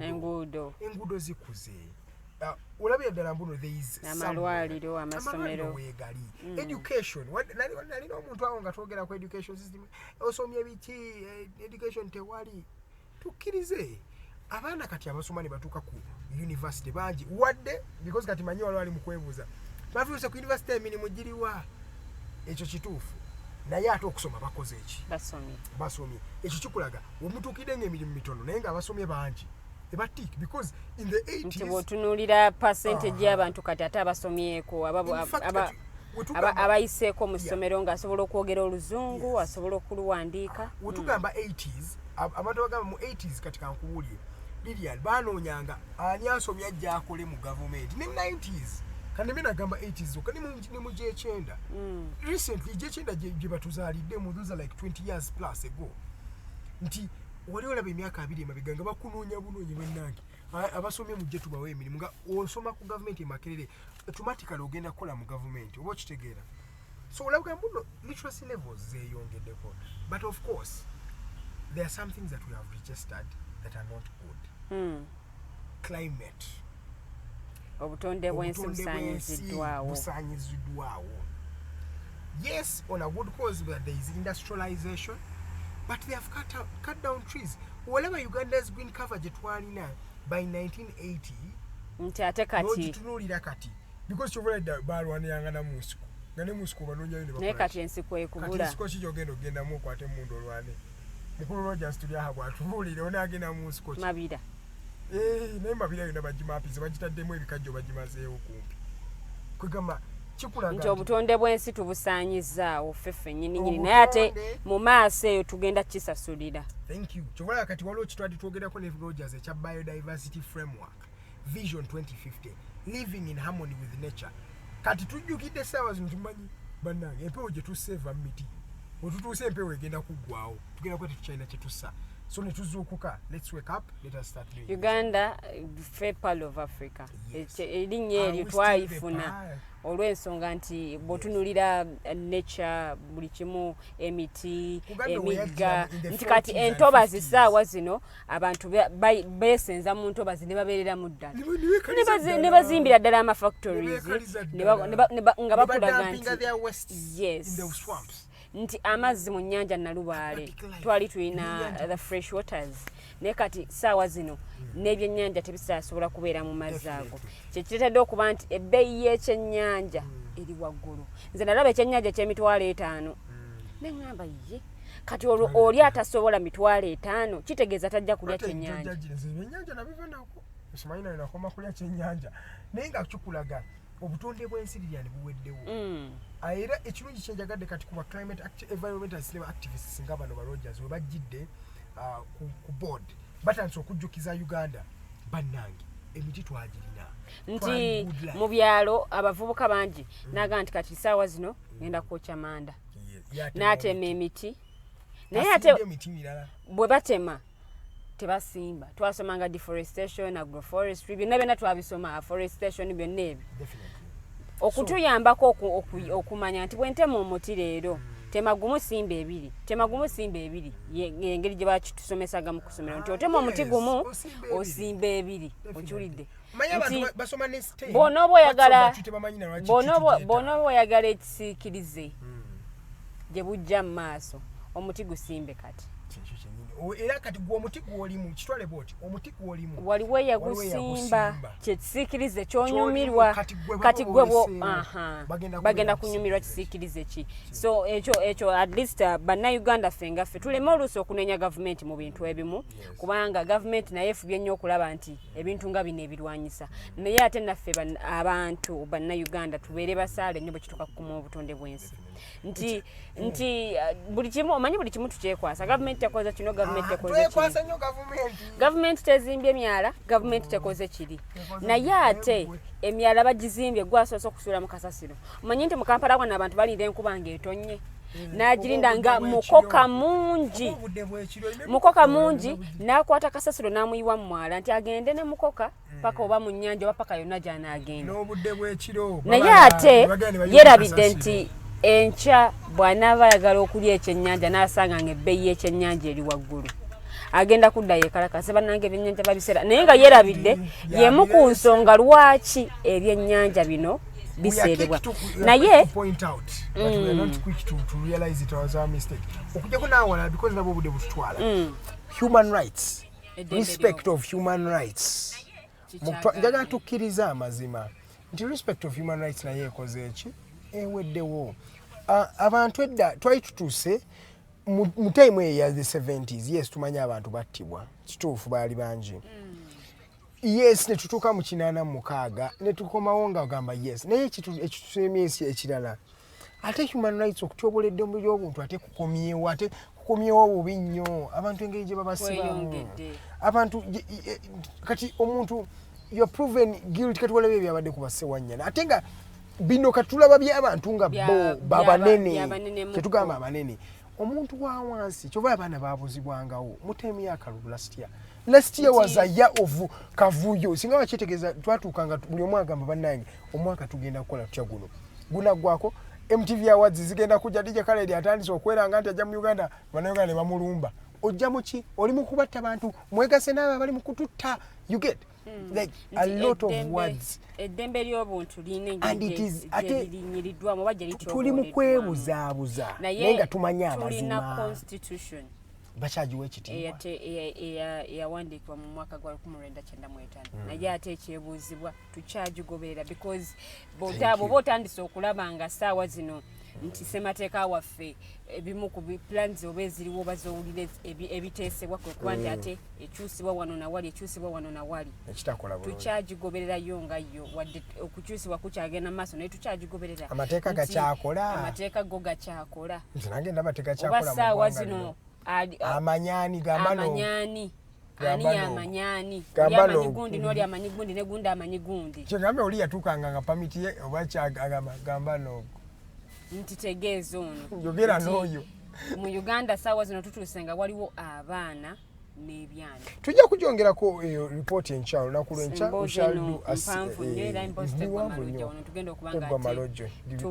naye tebasubwa enkya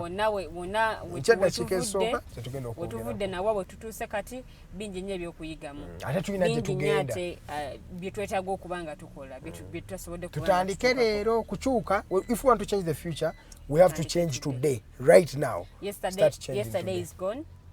Tutunuulire today. Yes. God bless Uganda nze mbasiibudde Lilian akikube.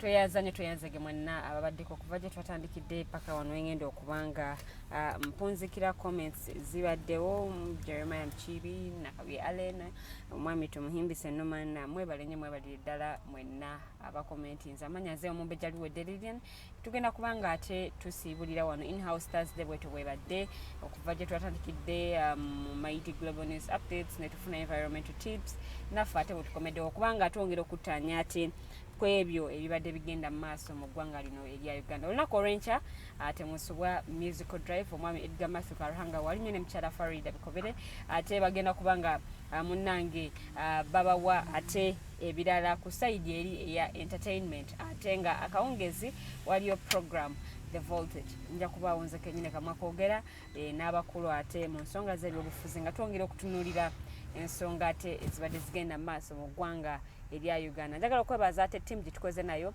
producer ye mwami Jeremiah Mukibi omulabye bulungi nnyo ng'akikuba wano na wali era ate n'abadde ku kamera ye mwami Rogers Tulyahabwe kambagaliza olunaku olulungi tusinkana omulundi ogujja mweraba.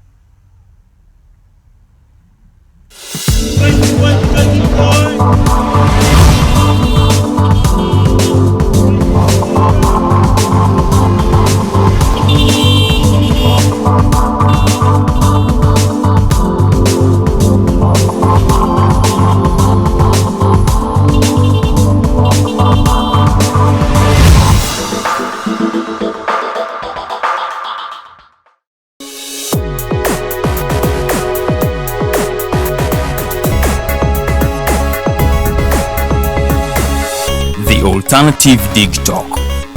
Real issues, real talk.